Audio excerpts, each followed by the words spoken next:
All right, guys, I'm back. So now I've realized the limit of like how long I could do a video recording with my phone. Otherwise, I think I accidentally might have hit the stop record. So this we'll consider this a part two of two for this video. Hopefully, my finger won't do it. I think I did it on accident, but real quick, one more time. The AEM fuel pressure regulator banjo fitting, so I could use the stock return hose for this. The stock return hose. It is where is it? Where is it? Where is it? It is this. Oh, sorry, it is this guy right here. So that's for that. That one. Where was I? Oh, 30, 36.65 for that. And then the fuel, just some random hardware to mount the fuel pressure regulator to my firewall. Just simple nuts, bolts, and then I have a spacer so it's not right up against the firewall. That was $4.02 for that. And then cut my old driver mount, weld the new one on, and a fuel feed line. If you are a mechanic, as in you also do like cutting and welding, you could save yourself money on this. I unfortunately have a small garage and I don't have any room for a welder or anything like that. So yeah, I had to get my car towed over. Shout out once again, homies at Rudd's Racing for that. They cut my factory engine mount on the passenger side, welded this new one on. EGs and EKs, you have the option to either weld on or you could actually bolt them on. So EG and EK has it a little more easier. EFs, you have to unfortunately weld it on. So that was that. Then while they were there and I didn't want to go back and forth, after I mounted my fuel pressure regulator, I had them do a fuel feed line. So this one, they run into the inside of the car. For a little bit of cleanliness, they did kind of pull the line, the actual hard line through, so you don't see the end of the hard line fitting here. It's on the inside. Definitely, I like this look. It just helped like clean it up a little bit. So they did that. So 272.89, and then since I had AAA, I had it towed there. And then they once they were done, they called me and I towed the car back home. So having AAA was handy as well too. If you have a buddy, you could get the car towed there for free. My AAA, was towed there for free too. So just something to consider if like you don't have a welder, anything like that. Just think take it to a shop or someone you really really trust that's really knows what they're doing. Because for something like this, you only get like one shot. You don't want to go in there multiple booger weld and all that. So do it right the first time. Next, small fan, 120 and 12 cents. I had an eBay one that kind of melted, so the small one. And then shout out once again to DJ for this. They make those like kind of springs how you mount the radiator fans to the radiator, but this, as you can see here, it's like a little it's like a washer, but on the inside of the washer it has it's like a rubber grommet as well too. So this is how I did mine. So how you do this, you need eight cable ties, and then you need a washer or something like that, something small. So come up here to show you. So right there you could see one of the zip ties. So you just pull that through. And then on this side, you would pull the actual zip tie through. You would put your washer grommet or whatever. You would take the second zip tie, run it through, and press it right up against it. And then you would just cut the ends of them off. So this is how you would end up mounting your radiator fan. In the future, though, you will probably have to cut the zip tie. So if you think in the future you might have to redo your radiator fan or something like that, you'll need an additional 8 more zip ties to get this done. So yeah, this was actually really nice and helpful. Shout out to DJ for that. So that one was, I think I'm kind of skipping it going down to it, but right there, radiator fan mount hardware, $356. Then we got the Hotsport inline radiator hose adapter, $54.95. So as I mentioned with CJ's, their swap conversion harness, I had to figure out what to do as far as these two. So I looked into those inline filler pieces, but you always see them. They're like mounted here, mounted wherever. So I looked at the front coolant flange, and then I looked at the inline adapter, and I thought, well, why don't I just cut and weld them together? So, so yeah, that's actually what I ended up doing. I'll give a price for that too, how much I was charged to do that because I don't have like a weld or anything like that. But yeah, this is Hotsport's inline hose radiator hose adapter, cut and welded to the factory front coolant flange. And because I did that, here's where the radiator fan switch is, and then obviously the coolant temp and sensor adapters right there. And then nice part about it with my radiator hose, it didn't really affect it that long. I was worried it was gonna like bring it all the way out to like about here, and I was like, okay, I'm gonna need a longer hose, but no, this actually worked out really perfect for that. So that one was $54.95 for that. Uh, Base model RSX axles from Napa 21237. Up to you guys for axle choices. I just went for something that was like a local parts store that has like warranty in case something happens. So I settled on Napa axles. They bolted right in, no issue. So yeah, Napa, AutoZone, O'Reilly's, whatever you want. Just get something with a lifetime warranty for base axles. For my power level, base axles, it was perfect. Next, we got the DC5 Creations battery tray, 12750. Uh, so when you do a K swap in EF, you have to move the battery somewhere. So I decided I didn't want to put it anywhere in the back. I just decided to do it right here, right behind the passenger seat. So the piece is actually really nice from DC5 Creations. There's a spot there, say if you had the battery in the back for a circuit breaker. I had to just drill holes in the floor and then get it mounted. And then this accepts Honda battery, so 51R I think is the battery. But yeah, it's actually a really nice piece. They make it for I think he makes them for Evos. I don't know if he makes the actual universal one, but this one my Honda battery was barely like 2 years old, so just decided to reuse it. So yeah, definitely a nice piece from DC5 Creations for the battery.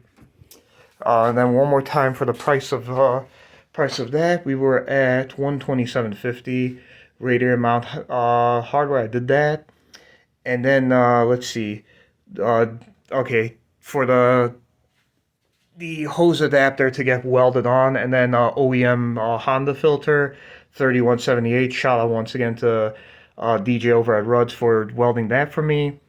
And then let's see, hose clamps, vacuum line, and coolant fan switch. Uh, Hose clamps, obvious. Vacuum line for the fuel pressure regulator, and then the actual coolant or radiator fan switch. So very obvious stuffs. 5624 for that. Then Rudd's Racing made me another fuel feed line, and then 3/4 of MTF.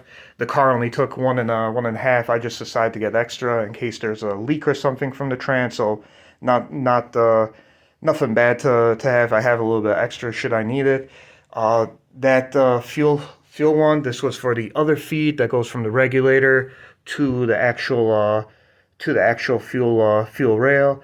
So this is all dash 6. So dash 6 90 degree comes down, and then the dash 6 straight fitting. So that was Rudd's Racing making that fuel line for me as well too.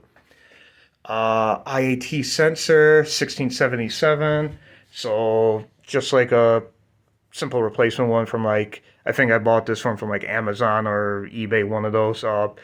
Just simple sensor 1677. Coolant 2829 for one bottle from Honda. Maybe might need a little more than one, like maybe two, in case you're like bleeding the system and bubbles and all that stuff come out. So 2829 for that. And then we are on the last page here, fellas. So oil, then I 37.39 for that. I have been using Pennzoil for a long time. I could go to the store really easily to buy it. I'm not sponsored by them or nothing, but I use Ultra Platinum.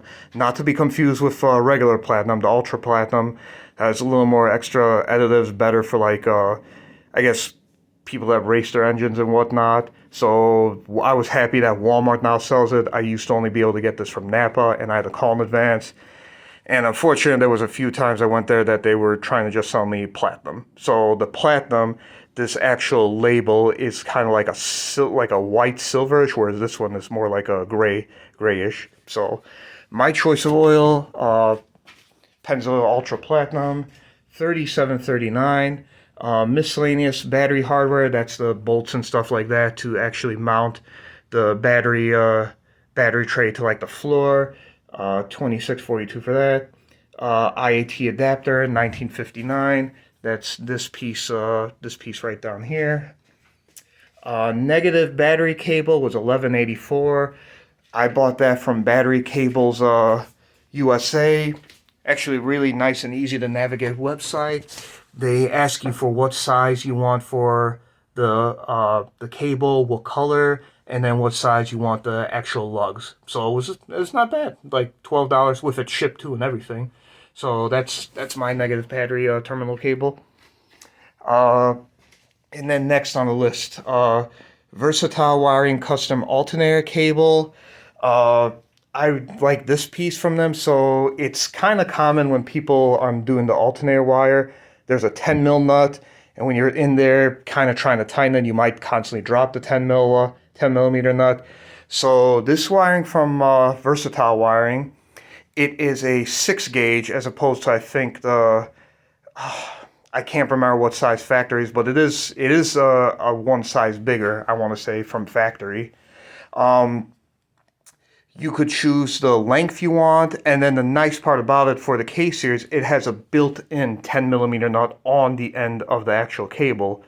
So this end is obvious when it goes into the fuse box, but this end here, it also comes with a cover too. The nut is just built in, so as you actually put the cable on, the nut is always just there. So as you're putting the cable on, you're also tightening it at the same time, rather than one of those, you put the cable on, you hold it, and then you put the nut on after. This one, the nut is technically on the cable the whole time. So it's actually really, really nice piece. That was $77.25 for that. You don't have to do this, but I was like, you know what? It makes it a little bit easier. He could just make it. I'll spend a little extra money on it. That was just nice. Nice 10 millimeter nut, like I said, built onto the end of the alternator cable. Then let's see, a 90-degree 3-inch intake pipe, 3-inch straight coupler, hose clamps, and DC Sports 3-inch filter. All this bought from Amazon. Even the DC Sports filter. This definitely saved a bit of money for like making an intake. You don't have to make yours like this, but this is like the most common one for K swaps. I see even on EGs and EKs. So the pipe, the hose clamps, the straight coupler, and then the DC Sports filter already came with a hose clamp. Well, $33.92, so definitely helps save your money like that. Let's see, 20 foot of red 4-gauge wire. So I did all the battery and the starter cables I made myself. So that I had to get I didn't know how much I need. The amount I got was, I have a little bit extra, but it was $38.97 for that. I did keep, as you can kind of see, the stock fuse box here. Being that this was my first K swap, I didn't understand why people kept relocating them inside. Now I do. There is room here. It's not really obstructing in the way of anything. You know, the wires, all that can move. I didn't want to start pulling all this inside. You know, I'm not a wiring guy. I don't know this sort of stuff. So I just left it in the factory spot. I do need to come up with a solution to get it bolted down on both ends. It's currently just bolted on one end. On this end, there's a bit of a gap, but I've driven on the highway. I've ripped on it. You know, I don't have a hood, so it's still there. It still works. But yeah, no, I made all these lines myself. Crimped it down as well myself too. Kind of show you a little bit better. See, there's those, and I had it run all along here along like the door edge, and then yeah. This one I was actually really, I'll be honest, I was proud when I did this. I never made my own battery cables, starter cables, crimping them, lugging them, so did that. So for that wire, one more time, I'll go over it, 3897. The battery lugs, two 5/16 battery lug and two 3/4 battery lug, 1472. I can't remember what size battery lug was for which one. I got two of the same size for each, for like one being for like the battery to the starter, and then the what was the other one? I can't remember right now. I can't, like, it's been a while, a little bit of a while since I did this, so I kind of forgot. But yeah, the size of the battery lug, so you'll need that when doing your own wires and all that. So 1472 for that. Lug crimper tool and the 2/4 inch gauge ring terminals. Crimper tool, obvious. The gauge ring terminal tools are for the one that actually go into the fuse box. And then let me see if I could open this up for you guys real quick just to show you. So I had to kind of shave inside the box to get these to fit, but and then used a little bit of electrical tape just for peace of mind. But yeah, you could tell which one's versatile wiring and which one's me. Uh, so yeah, that was that. This side of it doesn't really close down because the wires are so freaking fat, but at least this side does close down. So 3317 for the crimper tool and for the two gauge ring terminals. Let's see, weld the sensor. Okay, so this one, just weld the IAT adapter to the actual intake pipe. 26 bucks for that. Shout out to DJ, thank you for that again. And then the three last kind of big items. I went with Honda K-Pro version 4. I like the Bluetooth feature. I like that I can look at all my vitals and all that, like when I'm driving.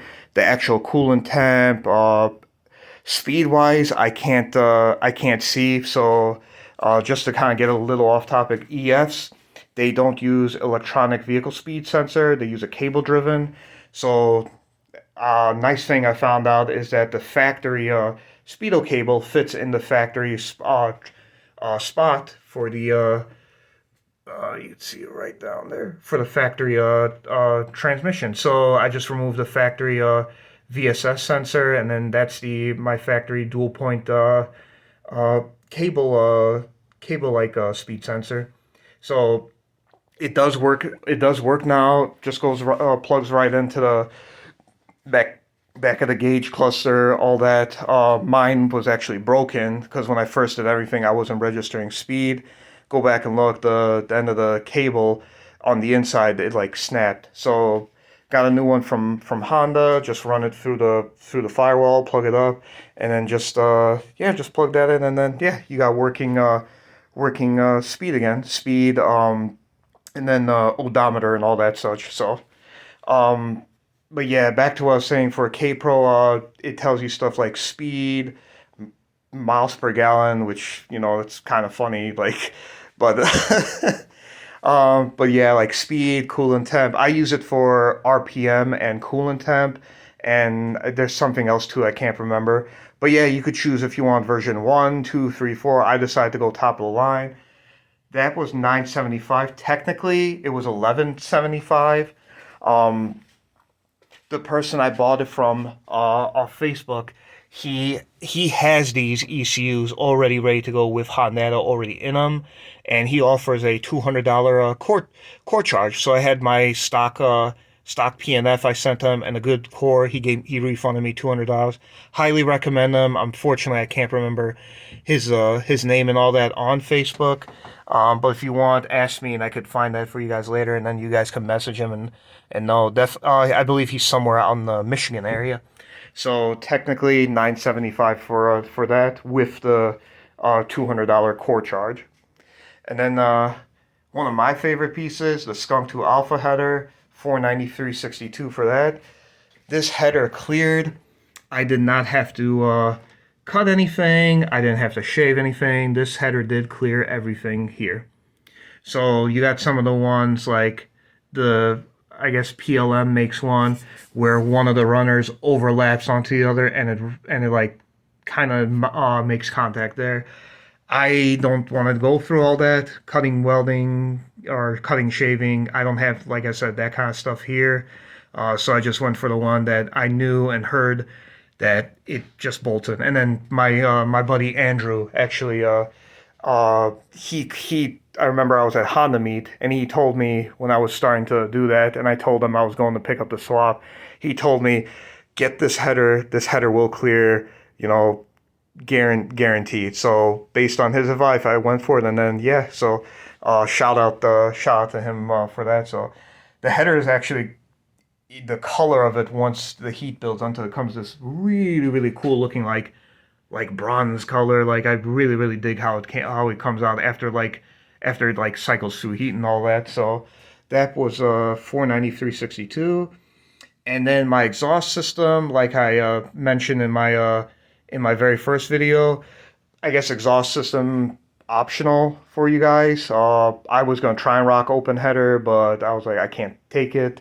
So my whole entire exhaust system consists of a 2.5 to 3 inch transition pipe because the end of the Skunk 2 Alpha header is a 2.5 inch.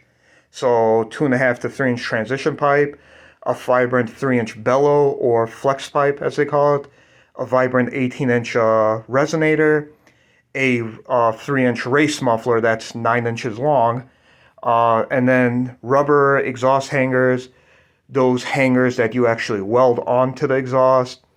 A little bit of extra hardware I had to get. Oh, that's right, the exhaust springs. I had to go to the store and get that as well too. And then a simple 3 inch 90 degree, just like a turn down tip. So I don't know why I'm trying to make it look like that with my hand, but yeah, just a simple turn down tip like that.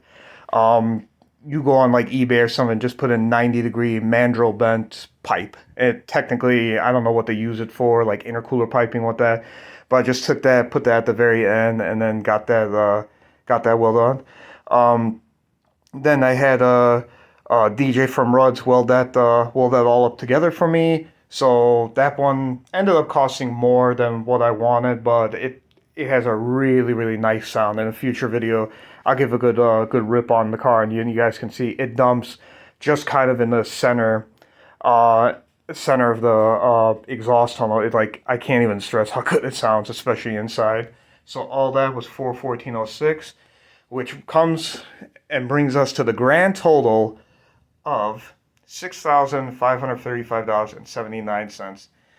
And then, like I said, this was just essential, just like stuff that I felt or believed that should be done, at least bare bones basic, when you're doing a K swap. You don't necessarily have to do a 3 inch. I did K series. You know, they make power with 3 inch exhaust.